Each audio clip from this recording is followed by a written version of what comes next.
賢い人ほど怒らない。本当に頭がいい人の特徴7選。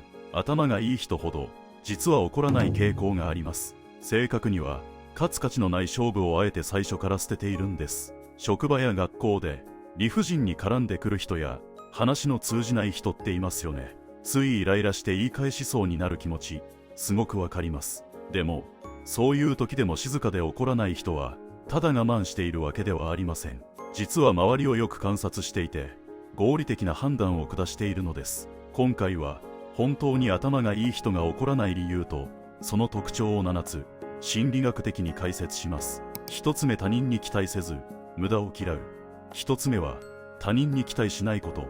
話の通じない相手を正論で論破しても相手は絶対に変わらないことを賢い人は知っています。言い争って残るのは削り取られたあなたの時間とメンタルだけです。頭がいい人は情報処理を常にしているため意味のない会話や感情の無駄遣いを誰よりも嫌う傾向があります。静かな人ほど実は全体をよく見て戦う意味がないと判断しているのです。2つ目、思考の時間を何よりも大切にしている。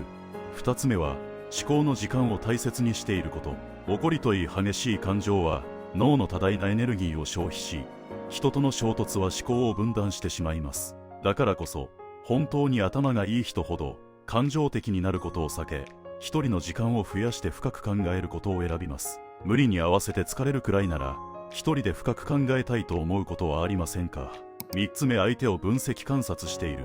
3つ目は相手を冷静に観察していること。理不尽に怒ってくる人やマウントを取ってくる人を前にしたとき、賢い人は同じように怒るのではなく、なぜこの人はこんな行動をとるのかと心の中で分析しています。相手の感情に巻き込まれるのではなく、一歩引いて人間観察を楽しんでいるのです。4つ目、わざと負けることができる。4つ目はわざと負けることができること。職場の嫌な人やマウント人間に対して賢い人は適当に相槌を打ち、あえて相手を勝たせてあげます。わざと負けるのはあなたが弱いからではありません。不要なトラブルを避け自分の命の時間を守るための究極の防衛策なのです。5つ目、長期的な視点で物事を見ている。5つ目は長期的な視点を持っていること。目先の感情に任せて言い返し一瞬すっきりしたとしてもその後の人間関係にひびが入れば余計なストレスを抱えることになります。一時的な優越感よりも長期的な平穏を優先できるのは自分を客観視できる能力が高い証拠です。6つ目、一人の時間で感情をリセットできる。6つ目は一人の時間で感情をリセットできること。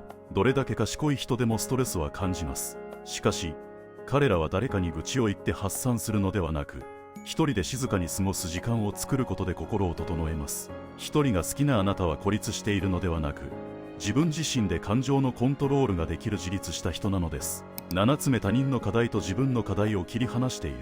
7つ目は相手の問題と自分の問題を切り離していること。相手が不機嫌なのは相手の都合であり自分がイライラする必要はないと理解しています。そのため他人の感情に過剰に引っ張られることなく常に自分のペースを保つことができるのです。いかがでしたか。もしこの特徴にいくつか当てはまるならあなたは観察型の思考タイプかもしれません。静かな人が必ずしも内向的で弱いとは限らず実は観察型の知性を持っている場合が多いのです。怒らないこと、そしてわざと負けることはあなたが弱いからではありません。自分の限られた時間と心を守ることができる本当に賢い証拠です。つい言い返しそうになった時自分を取り戻すためのお守りとしてこの動画を保存しておいてください。あなたは今日の特徴にいくつ当てはまりましたか。ぜひコメント欄で教えてください。